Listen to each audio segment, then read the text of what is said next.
Good morning बच्चों। देखिए, आज हम आप सबको हिंदी क्लास में काव्यखंड का दूसरा चैप्टर पतंग, जो आलोक धनुआ द्वारा रचित है, लेकर के आए हैं। और आप लोग इस वीडियो को अच्छे से पढ़ें, एक नहीं अनेकों बार पढ़ें, पढ़ करके इसको लाइक और सब्सक्राइब भी करें। आलोक धनुआ कवि हैं, इनकी कविता पतंग है। इस कविता में कवि ने शरद ऋतु का बहुत ही मार्मिक चित्रण प्रस्तुत किया है। यहाँ तक कि शरद ऋतु में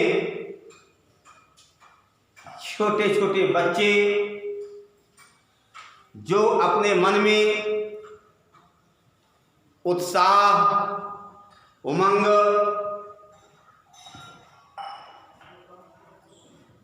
समेटे रहते हैं, उन उमंगों के साथ उस शरद ऋतु में छोटी छोटी तितलियों को देखते हैं।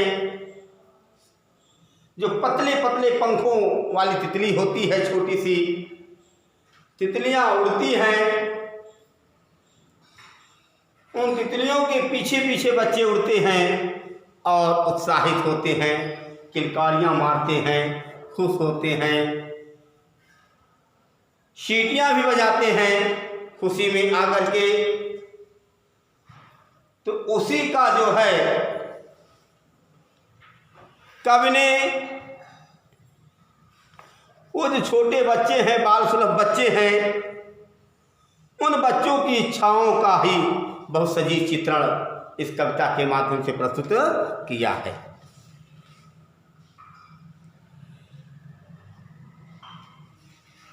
सबसे तेज बौछारे गई, भादों गया सवेरा हुआ। सबसे तेज बौछारे गई, भादों गया सवेरा हुआ।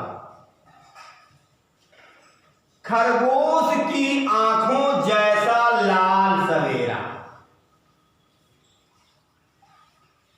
खरगोश की आंखों जैसा लाल सवेरा।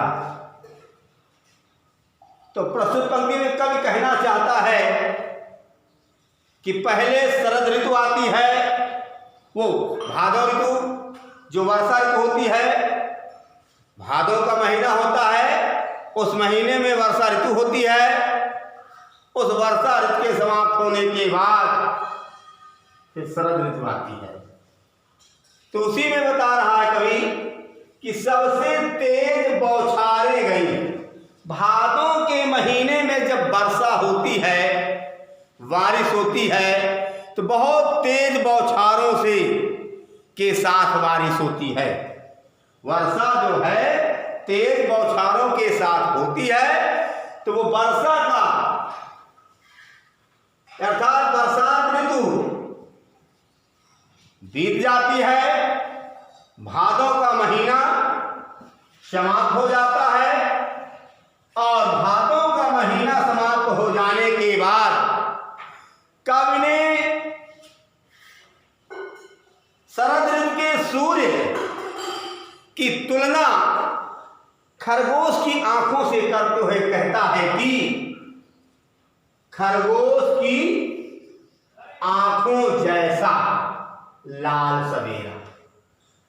देखिए, जैसे खरगोश की छोटी छोटी लाल लाल रंग की आंखें हैं, खरगोश के कि लाल लाल छोटी छोटी आंखों जैसा, खरगोश की लाल लाल आंखों जैसा शरद ऋतु आ गया। कौन आ गया? शरद ऋतु आ गई। और वो शरद ऋतु पुलों को पार करके, यानी उस बरसात जैसे बौछार युक्त मौसम को, उस ऋतु को पार करते हुए शरद ऋतु आ गई। यानी खरगोश की लाल लाल आंखों जैसी बौछार युक्त वर्षा ऋतु को पार करते हुए वो शरद ऋतु आ गई। अपनी नई चमकीली साइकिल तेज चलाते हुए, घंटी बजाते हुए जोर जोर से, यानी जब शरद ऋतु आई तो कब कहता है कि शरद ऋतु ऐसे आई जैसे वो मानो अपनी नई चमकीली साइकिलों को तेजी से चलाते हुए आ रही है। और यही नहीं, साथ में जो है घंटियां भी बजाते आ रही है, जोर जोर से घंटियां बजा रही हैं। वो वर्षा ऋतु चमकीली नई साइकिल को तेजी से चलाते हुए, घंटियां बजाते हुए आ गई है। और यही नहीं, चमकीले इशारों से बुलाते हुए। अब यहाँ पे देखिए प्यारे बच्चों, जो वह शरद ऋतु आई है, वो शरद ऋतु अपने चमकीले इशारे से, इशारों में किसको बुला रही है, आगे स्पष्ट किया जा रहा है कि वो शरद ऋतु अपने चमकीले इशारों से पतंग उड़ाने वाले बच्चों, पतंग उड़ाने वाले बच्चों के झुंड को बुला रही है। जो शरद ऋतु आई है, वो शरद ऋतु पतंग उड़ाने वाले छोटे छोटे बच्चों के झुंड को, छोटे छोटे बच्चों के समूहों को बुला रही है। कैसे बुला रही है? अपने चमकीले अंदाज में, चमकीले इशारों से वो बुलाती है। चमकीले इशारों से बुलाते हुए और आकाश को इतना मुलायम बनाते हुए। देखिए प्यारे बच्चों, आकाश को मुलायम बनाने का तात्पर्य यहाँ पे है कि वर्षा ऋतु निकल गई। वर्षा ऋतु में आकाश में बादल छाए रहते हैं, तो जब शरद ऋतु आती है तो आकाश से बादल हट जाते हैं। जब बादल हट जाते हैं तो मौसम बिल्कुल साफ रहता है, आकाश बिल्कुल साफ सुथरा दिखाई देता है। तो उसी समय का वर्णन करते हुए हमारे कवि आलोक धर्मा जी कहते हैं कि चमकीले इशारों से बुलाते हुए और आकाश को इतना मुलायम बनाते हुए कि पतंग ऊपर उड़ सके। यानी आकाश इतना साफ सुथरा हो गया है, मौसम इतना साफ सुथरा है कि जो छोटे छोटे बच्चे अपनी पतंग को उड़ाना चाहते हैं, पतंग उड़ाने की इच्छा रखते हैं, वो पतंग, उनकी वो पतंग जो है बहुत ऊपर तक जा सके। इसलिए कवि कहता है कि वो वर्षा ऋतु अपने साफ सुथरे मौसम को लेकर के आ गई है। अगला का अभ्यास इसके बाद आगे है कवि बच्चों, दुनिया की सबसे हल्की और रंगीन चीज उड़ सके, दुनिया का सबसे पतला कागज उड़ सके। यानी कवि कहता है कि दुनिया, संसार की जो सबसे हल्की चीज है वो इस आकाश में उड़ सके, रंग बिरंगी चीजें जो हैं आकाश में उड़ सकें, और संसार में जो सबसे पतला कागज है वो कागज भी जो है ऊपर आकाश में उड़ सके। अर्थात बांस की कमानी, बांस की सबसे पतली कमानी उड़ सके। यानी आगे कवि कहता है कि बांस की पतली कमानी, बांस की पतली कमानी पर रंग बिरंगे पतले कागजों से बने हुई, बांस की पतली कमानी पर रंग बिरंगे पतले हल्के कागजों से बनी हुई पतंग आकाश में बहुत ऊंचाई तक उड़ सके।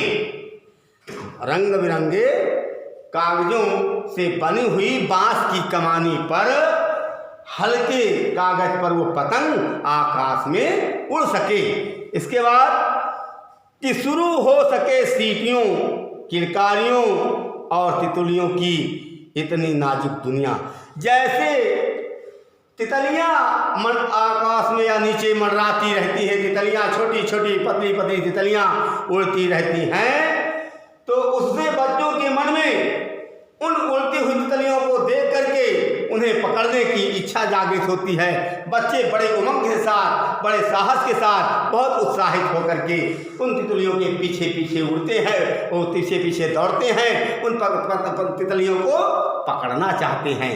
तो उसी प्रकार के जैसे छोटी छोटी पतली पतली तितलियां उड़ती हैं, और उसी प्रकार से अब इन पतंगों को उड़ाने का समय आ गया है। और जैसे ही बच्चे सब पतंग उड़ाने के लिए तैयार हो जाते हैं, बच्चे प्रसन्न होकर के सीटियां बजाते हैं, बच्चे प्रसन्न होकर के सीटियां बजाते हैं और खुशी में आकर के, उमंग में आकर के वो किलकारियां मार मार करके खूब हंसते हैं और पतंग उड़ाते हैं, और इन पतंगों के उड़ाने का बच्चे आनंद लेते हैं। तो प्यारे बच्चों, ये कहानी, ये जो है कविता हम इसी पर समाप्त करते हैं। अगला वीडियो आपको फिर अगले उसमें लेकर के आएंगे।